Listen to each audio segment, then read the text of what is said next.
मैं कोई ऐसी छोटी बच्ची भी नहीं थी। 17 साल की एक जवान लड़की थी और मंगनी शुदा थी। अगले हफ्ते मेरी खाला की दोनों बेटियों की एक साथ शादी थी और वो पता नहीं मेरी बड़ी बहन के साथ घंटे भर से लग कर बैठी क्या खुसर फुसर कर रही थी। कोई 2 घंटे के बाद जब मेरी खाला और उनकी बेटियां वापस अपने घर चली गईं, तो मैंने अपनी बड़ी बहन से फौरन पूछा, शर्मीन बाजी, ये अनीला और अंबर आपके साथ बैठी क्या बातें कर रही थी जो मुझसे छुपाने की ज़रूरत पेश आ गई थी।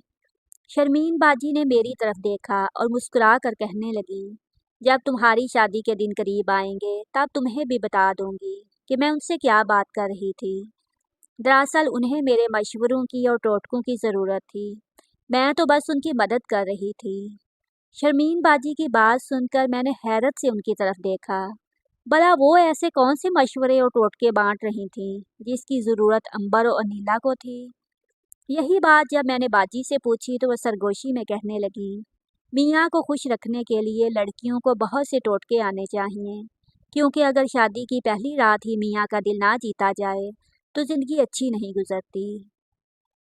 बाजी की इस बात पर मैंने एक ज़ोरदार कहका लगाया था, क्योंकि पूरे घर में ये बात सिर्फ मैं ही जानती थी कि शर्मीन बाजी फारूक बाई से लड़कर हमारे घर आकर बैठी हुई थी।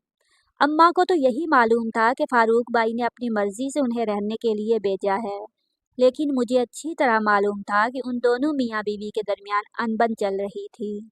मैंने फौरन कह भी दिया कि बाजी, आपकी तो अपनी ज़िंदगी ही अच्छी नहीं चल रही, आप दूसरों को क्या मशवरा देंगी। बेहतर ये है कि पहले अपना घर सुधार लें। मेरी बात सुनकर बाजी को आग लग गई और वह कहने लगी, देख लेना नरमीन, एक दिन अनीला और अंबर तुम्हें खुद बताएंगी कि कैसे मेरे टोटकों ने उनकी ज़िंदगी बदल दी है। रही बात तुम्हारे फारूक बाई की, तो मैं उनका दिल जीतना ही नहीं चाहती, क्योंकि वो मेरे काबिल ही नहीं है। बाजी की बात सुनकर मुझे उन पर बहुत गुस्सा आया था। पता नहीं उन्हें फारूक बाई में ऐसी कौन सी कमी नज़र आती थी जो वो उन्हें अपने काबिल ही नहीं समझती थी, जबकि फारूक बाई एक बहुत ही अच्छे और नेक इंसान थे और वो बाजी से बहुत मोहब्बत भी करते थे। वो हमारी फुफ्फो के बेटे थे और अब्बा ने बहुत मोहब्बत से बाजी को उनके साथ दूसरे शहर रुखसत किया था, लेकिन शादी के अगले ही दिन से उन दोनों मियाँ बीवी के दरमियान कुछ तनाव नजर आने लगा था। ऐसा लगता ही नहीं था जैसे वो नए शादीशुदा जोड़े हों। मेरी और शर्मीन बाजी की मंगनी एक साथ ही हुई थी। अब्बा ने शर्मीन बाजी की मंगनी फारूक बाई से, जबकि मेरी मंगनी मेरे खाला के बेटे फवाद से कर दी थी। मैं उम्र में छोटी थी, इसलिए अब्बा ने मेरी शादी के लिए 1 साल का वक़्त मांग लिया था, जबकि शर्मीन बाजी की मंगनी के कुछ अरसे बाद ही धूमधाम से रुखसत कर दिया गया था। लेकिन पता नहीं शर्मीन बाजी को फारूक बाई से कौन से गिले शिकवे थे जो दूर ही नहीं होते थे। पहले वो मुझसे फ़ोन पर बात करती तो फारूक बाई की बुराई लाजमी करती थी, और अब तो पिछले 1 महीने से वो हमारे घर ही आकर बैठी हुई थी। अम्मा को लगा था कि शायद दूसरे शहर से आई है, इसलिए ज़्यादा दिन रह गई है, लेकिन ये बात मुझे अच्छी तरह मालूम थी कि वो किसी बात पर झगड़ कर यहाँ आ बैठी थी। ऐसे में जब वो दूसरी लड़कियों को मशवरों से नवाजती तो मुझे उन पर भी हंसी आती और दूसरी लड़कियों पर भी, जो बाजी से मशवरा लेने के लिए हमारे घर चली आती थी। पता नहीं उन्होंने खाला की दोनों बेटियों को भी कौन से मशवरों से नवाज दिया था जो वो खुशी खुशी वापस चली गई थी। अब तो मुझे उस दिन का इंतज़ार था जब उन दोनों की शादी होती और वो बाजी के बताए टोटकों को आजमाती। देखते ही देखते 1 हफ्ता और गुजर गया और हम सब घर वाले तैयार होकर शादी में पहुंच गए। फवाद भी वहाँ मौजूद थे। वो मुझसे बहुत मोहब्बत करते थे। वो एक पढ़े लिखे सरकारी अफसर थे। मुझे देखते ही उनकी आंखों में चमक आ गई और वो फौरन ही मेरे पास चले आए थे। उनके हाथ में एक कागजी लिफाफा था। उन्होंने इसमें से फूलों के कंगन निकाले और मेरे हाथों में पहना दिए। ये मंजर देखते ही शर्मीन बाजी कहने लगी, वाह भाई फवाद, तुम तो अभी से ही गुलाम हो गए। शर्मीन बाजी की बात सुनकर फवाद मुस्कुरा दिए और कहने लगे, हाँ नरमीन, है ही इतनी प्यारी कि मैं खुद को रोक ही नहीं पाता। फवाद की बात सुनकर ना जाने क्यों शर्मीन बाजी के चेहरे का रंग बदल गया था। तकरीब में सारा वक्त फवाद मेरे साथ साथ रहे थे। हमें एक साथ देखकर हर कोई शर्मीन बाजी से फारूक बाई के बारे में पूछ रहा था और वो टाल मटोल से काम ले रही थी। शादी के दूसरे दिन खाला की बेटियां रस्म के मुताबिक खाला के घर मिलने के लिए आईं। तो मैं और बाजी भी अम्मा के साथ उनसे मिलने के लिए चले गए। सब बड़े अपनी बातों में मसरूफ थे। मैं और शर्मीन बाजी अनीला और अंबर के साथ उनके कमरे में जा बैठे थे। तन्हाई पाते ही अनीला और अंबर ने बाजी के हाथ पकड़ लिए और कहने लगी, शर्मीन बाजी, हम आपके बहुत शुक्रगुजार हैं। आपकी वजह से पहली ही रात हमने अपने शोहरों के दिल जीत लिए हैं। वाकया ही आपके टोटकों में बड़ा दम है। फारूक भाई तो बहुत खुश नसीब हैं जिन्हें आप जैसी बीवी मिली हैं। इन दोनों की बात सुनकर शर्मीन बाजी मुस्कुरा दी और कहने लगी कि बस तुम दोनों इसी तरह मेरे टोटकों पर अमल करती रहो, तुम्हारे शौहर खुद ब खुद तुम्हारे गुलाम हो जाएंगे। अंबर और नीला की बातें सुनकर मैं हैरान रह गई थी कि बाजी ने उन्हें ऐसे भी कौन से टोटके बताए थे जो वो दोनों इस कदर खुश थीं और बाजी की शुक्रगुजार हो रही थीं। वहाँ से निकलते ही मैंने ताज्जुब से बाजी से पूछा कि मुझे भी तो बता दें कि आपने ऐसी कौन सी पट्टियाँ उन दोनों को पढ़ाई हैं जो उनके इतने काम आई हैं। बाजी ने मेरे सर पर चपत लगाई और कहने लगी, थोड़ी शर्म करो, तुम्हें हर बात की बहुत जल्दी है। तुम्हारी शादी में बस थोड़ा ही वक्त है, सब्र रखो। मैं तुम्हारी शादी तक कहीं नहीं जाने वाली, यही मौजूद हूँ। तुम्हें भी ऐसे कारआमद टोटके बताऊंगी कि खुश हो जाओगी। देखना, मैं तुम्हारी जिंदगी बदल कर रख दूंगी। मैंने हैरत से बाजी से कहा कि मेरी शादी में तो अभी 2 महीने बाकी हैं। क्या आप 2 महीने और यहीं रहेंगी? फारूक भाई आपको लेने नहीं आएंगे क्या? इस तरह तो फुप्पो बहुत नाराज हो जाएंगी। शर्मीन बाजी ने अजीब सी नज़रों से मुझे देखा और कहा कि तुम्हें बड़ी फारूक भाई और फुप्पो की फिक्र सताती है। बेफिक्र रहो, वो दोनों ना ही मुझे लेने के लिए आएंगे और ना ही उन्हें कोई शिकवा होगा। मैं सुकून से तुम्हारी शादी तक यहीं रहूंगी और शादी की तैयारी अपने सामने ही करवाऊंगी। आखिर को तुम मेरी इकलौती बहन हो और फवाद से भी तो मेरा दोहरा रिश्ता है। बाजी की बात मुझे हजम तो नहीं हुई थी, लेकिन मैं वक्ती तौर पर खामोश हो गई थी क्योंकि अम्मा हमारे आगे आगे ही चल रही थी और अगर उन्हें ऐसी किसी भी बात की भंग पड़ जाती तो अच्छा नहीं होता। 4 दिन बाद ही मेरी सालगिरह थी और फवाद मेरी सालगिरह पर एक बड़ा सा केक और बहुत कीमती मोबाइल फ़ोन लेकर हमारे घर चले आए थे। उन्होंने बहुत धूमधाम से मेरी सालगिरह मनाई थी। उनके जाने के बाद मैंने बाजी से कहा कि मुझे आपके टोटकों की ज़रूरत नहीं पड़ेगी क्योंकि फवाद तो वैसे ही मुझसे बहुत मोहब्बत करते हैं। मेरी बात सुनकर बाजी हंस दी और कहने लगी, मर्द की मोहब्बत बस 4 दिन की चांदनी होती है। एक दफ़ा उसे वजूद पर कब्जा मिल जाए तो फिर कोई मोहब्बत बाकी नहीं बचती। बाजी के डके छुपे लफ्ज़ों में मुझे बहुत कुछ समझा दिया था। मुझे अंदाज़ा हो रहा था कि उनके और फारूक भाई के दरमियान कुछ भी ठीक नहीं है और जैसे ही मुझे इस बात का एहसास हुआ, मुझे लगा कि मेरा खामोश रहना ठीक नहीं है। मुझे अम्मा या अब्बा से इस बारे में बात करनी चाहिए, लेकिन मैं अम्मा से ये बात डायरेक्ट कैसे करती। इसीलिए एक दिन मौका देख के अम्मा के साथ बावर्ची खाने में काम करवाते हुए मैंने अम्मा से कह ही दिया कि अम्मा, बाजी कब अपने घर जाएंगी? उन्हें आए हुए काफ़ी दिन हो गए हैं। मेरी बात सुनकर अम्मा कहने लगी, मैं खुद भी यही सोच रही थी। पता नहीं वो कितने दिनों के लिए आई है। ऐसा ना हो कि तुम्हारी फुप्पो का मिजाज बिगड़ जाए। अम्मा भी सोच में पड़ गई थी। शाम के वक़्त हम सब ने चाय पीने एक साथ बैठे तो अम्मा ने बातों बातों में बाजी से उनकी वापसी का पूछ लिया। बाजी ने बड़ी ढिठाई से कह दिया कि अम्मा, नरमीन की शादी से पहले मैं वापस लाहौर नहीं जाऊंगी। मैं अपनी छोटी बहन की शादी करके ही जाऊंगी। ये सुनकर अम्मा कहने लगी, देखो शर्मीन, एक शादीशुदा बेटी का इतना लंबा अरसा अपने मेके में बैठे रहना ठीक नहीं। तेरी फुप्पो क्या सोचेंगी कि हमने रिश्तेदारी का खूब फ़ायदा उठा लिया है और तुझे इतना लंबा अरसा अपने घर ही रख लिया है। अम्मा की बात सुनते ही शर्मीन बाजी तड़प गई और रोते हुए कहने लगी, क्या आपके घर पर मेरा हक नहीं रहा? क्या मैं यहाँ कुछ दिन अपनी मर्जी और खुशी से नहीं गुजार सकती? ये सुनकर अम्मा चुप हो गईं और फिर दोबारा बाजी से वापसी का नहीं कहा। अलबत्ता अम्मा और बाजी ने धूमधाम से मेरी शादी की तैयारियां शुरू कर दी थीं। सारा सारा दिन शर्मीन बाजी अम्मा के साथ बाजारों के चक्कर काटती, मैं घर में रहकर गरदारी करती। दिन बहुत तेजी से भाग रहे थे। शादी की तैयारियां तकरीबन मुकम्मल हो चुकी थीं, लेकिन सबसे अजीब बात यह थी कि अब तक एक दफ़ा भी फारूक भाई ने ना ही हमारे घर का चक्कर लगाया था और ना ही कोई फ़ोन किया था। अम्मा ने फुप्पो को मेरी शादी की दावत देने के लिए फ़ोन किया तो उनका लहजा भी बहुत रूखा फीका सा था उन्होंने सरसरी तौर पर कह दिया था कि उनकी तबीयत ठीक नहीं है, इसीलिए इतनी दूर शादी में आना उनके लिए मुमकिन नहीं होगा। ये सुनकर अम्मा कुछ हैरान हुई थी। आज तक ऐसा कभी नहीं हुआ था कि फुप्पो ने हमारे घर आने के लिए मना किया हो, और वो भी शादी जैसे बड़े मौका पर। फ़ोन बंद करते ही अम्मा ने बाजी से पूछा, सच बता शर्मीन, तेरे ससुराल में सब ठीक तो है? तेरी फुप्पो का मिजाज क्यों बिगड़ा हुआ है? कहीं ऐसा तो नहीं है कि तेरे इतने लंबे अरसे से यहाँ रुकने की वजह से वो नाराज़ हो गई हूँ? मैंने तुझे पहले ही कहा था कि घर लौट जा, लेकिन तूने मेरी बात ना मानी। अम्मा की बात सुनकर बाजी गुस्से में कहने लगी, क्या हो गया है अम्मा? फुप्पो के घुटनों में दर्द है और कोई बात नहीं। तुम तो हर बात का बतंगड़ ही बना देती हो। फारूक आ जाएंगे शादी में, फिक्र ना करो। बाजी ने अम्मा को तसल्ली दे दी थी, लेकिन अम्मा अजीब सी तशवीश लग गई थी।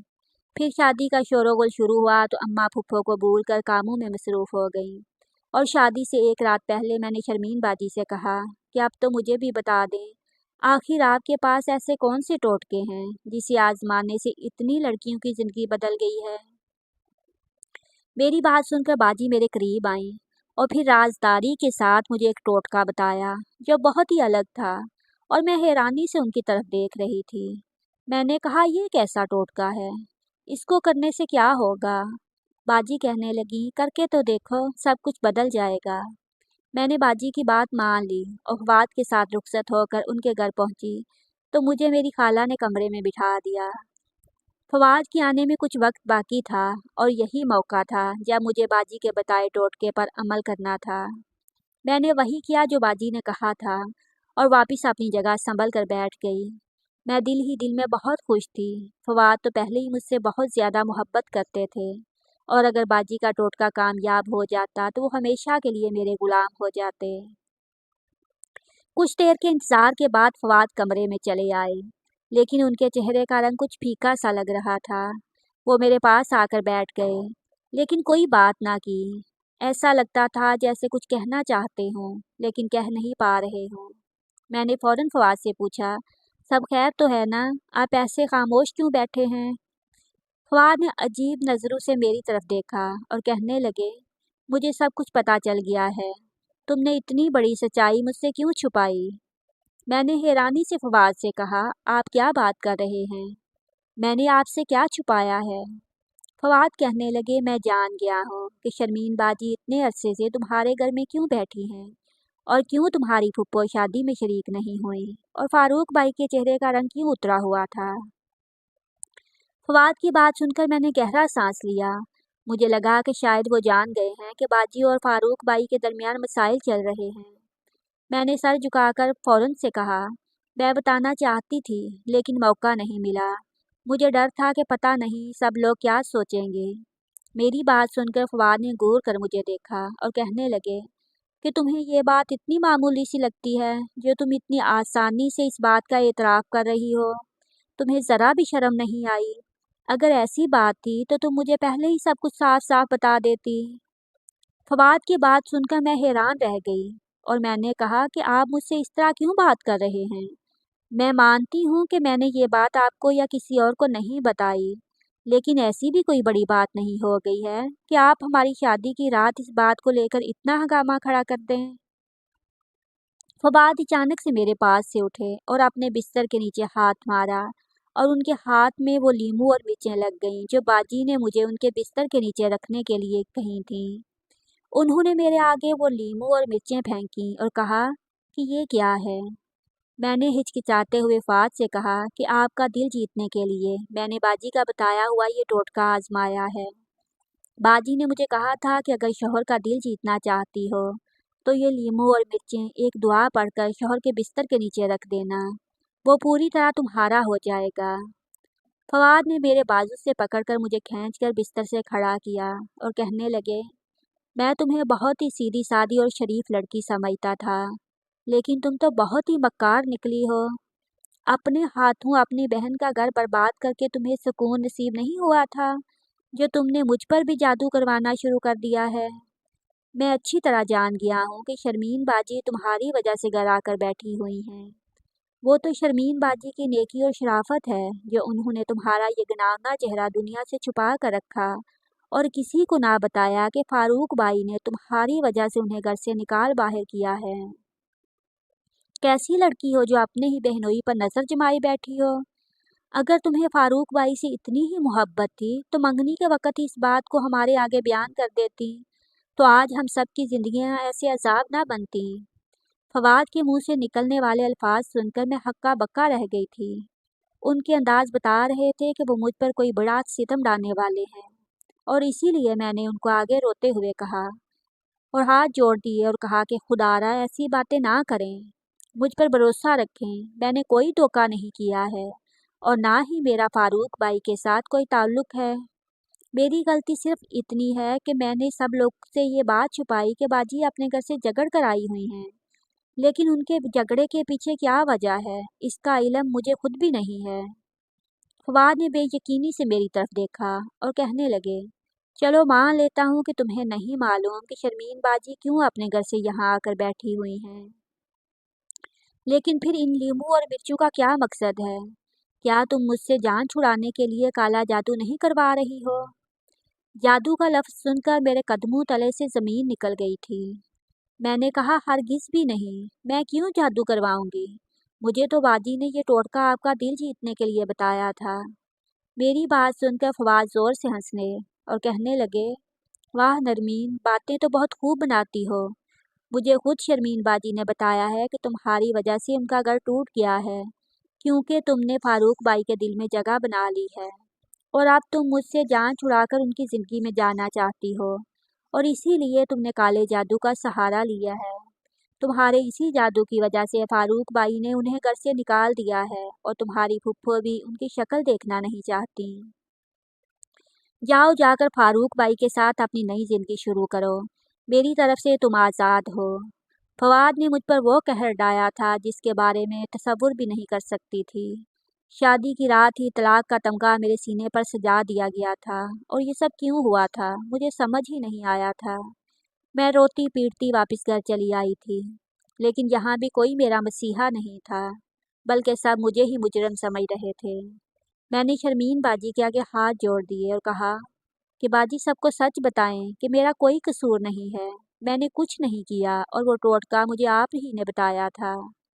باجی نے عجیب سی نظروں سے میری طرف دیکھا اور کہنے لگی، میں نے تمہیں ایسا کوئی ٹوٹکا نہیں بتایا، میں نے تمہیں کہا تھا کہ شوہر کی خدمت کرنا، مجھے کیا معلوم کہ تم لیموں مرچیں کیوں رکھیں؟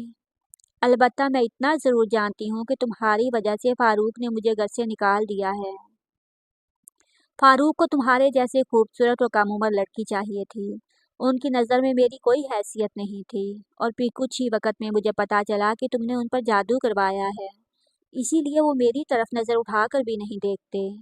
جب ہی میں اپنا گھر چھوڑ کر واپس چلی آئی تھی، تم نے صرف فواد کو ہی نہیں فاروق کو بھی اپنی محبت کے دام میں پھنسا رکھا ہے۔ میں نے یہ بات کسی کو اسی لیے نہیں بتائی تھی تاکہ تمہارا گھر آباد ہو جائے، لیکن تم نے تو جادو کر کے اپنا گھر بھی اجاڑ دیا ہے اور میرا بھی۔ کسی نے میری کوئی بات نہیں سنی تھی، سب کو یہی لگ رہا تھا کہ میں نے دونوں بہنوں کا گھر برباد کر دیا ہے۔ مجھے کمرے میں بند کر دیا گیا تھا اور بہت بعد میں مجھے پتا چلا تھا کہ باجی طلاق لے کر یہاں آئی تھی، اور پھر کچھ وقت کے بعد میری مرضی کے بغیر میرا نکاح فاروق بھائی سے پڑھا دیا گیا اور باجی کی شادی فواد کے ساتھ کر دی گئی۔ وہ ہو گیا تھا جس کا میں تصور بھی نہیں کر سکتی تھی۔ میرے باپ نے مجھے ہاتھ پکڑ کر فاروق کے ساتھ رخصت کر دیا اور صاف صاف کہہ دیا کہ اب میں کبھی پلٹ کر یہاں نہ آؤں۔ میں اب تک نہیں جانتی تھی کہ جو ہوا تھا وہ کیوں ہوا تھا، لیکن جب میں پھپھو کے گھر پہنچی تو آہستہ آہستہ مجھے حقیقت سمجھ آنے لگی۔ شرمین باجی شروع سے ہی فاروق بھائی کو ناپسند کرتی تھیں اور انہیں ایک پڑھے لکھے اور امیر شخص سے شادی کرنی تھی۔ فاروق بھائی پڑھے لکھے تو تھے لیکن امیر نہیں تھے، اور اس بات نے باجی کے دل میں حسد کی آگ جلا دی تھی۔ باجی نے خود اپنے ہاتھوں سے اپنا گھر برباد کر ڈالا تھا اور فاروق بھائی کے دل میں یہ بات ڈال دی تھی کہ میں ان سے محبت کرتی ہوں، اور اسی لیے باجی ان کے ساتھ گزارا نہیں کر سکتی۔ فاروق بھائی نے باجی کی بات کا اعتبار کر لیا تھا اور باجی کے بار بار طلاق مانگنے پر انہیں طلاق دے دی تھی۔ ٹوٹکے کے نام پر باجی نے جان بوجھ کر مجھ سے لیموں اور مرچیں فواد کے بستر کے نیچے رکھوائے تھے और दूसरी तरफ फवाद से कह दिया था कि मैं जादू करती हूँ और इसी जादू की वजह से उनका घर उजड़ गया है। फवाद ना जाने मुझसे कैसी मोहब्बत करते थे कि उन्होंने बिना सच जाने ही मुझे तलाक दे दी थी। मैं अपने ही बहनोई की बीवी बन गई थी, लेकिन शौहर बनने के बाद फारूक ने मुझे एक बेहतरीन ज़िंदगी दी थी। वो वाकया बहुत अच्छे इंसान थे और उन्होंने कभी मुझे किसी बात का ताना नहीं दिया था। मेरे घर वालों ने मुझे वक़्त के साथ कबूल कर लिया था, लेकिन शर्मीन बाजी की ज़िंदगी जहन्नुम बन गई थी, क्योंकि फ़ुआद मुझसे मोहब्बत करते थे और बाजी से शादी करने के बावजूद वो उन्हें वो मोहब्बत और तवज्जो नहीं दे पाए थे जो बाजी उनसे चाहती थी। और सबसे बढ़कर ये कि उनकी सरकारी नौकरी भी ख़त्म हो गई थी। इतनी बड़ी चाल चलने के बावजूद भी बाजी के हाथ कुछ नहीं आया था, क्योंकि एक चाल इंसान चलता है और एक चाल ऊपर से चली जाती है, और बेशक ऊपर वाली चाल इंसान की चाल से लाख दर्जे बेहतर है। वक़्त के साथ साथ मुझे फ़ारूक से भी मोहब्बत हो गई थी और मेरी ज़िंदगी भी संवर गई थी। अगर कुछ उजड़ गया था तो वो शर्मीन बाजी थी। मज़ीद अच्छी वीडियोस के लिए हमारे चैनल को सब्सक्राइब कीजिए। शुक्रिया।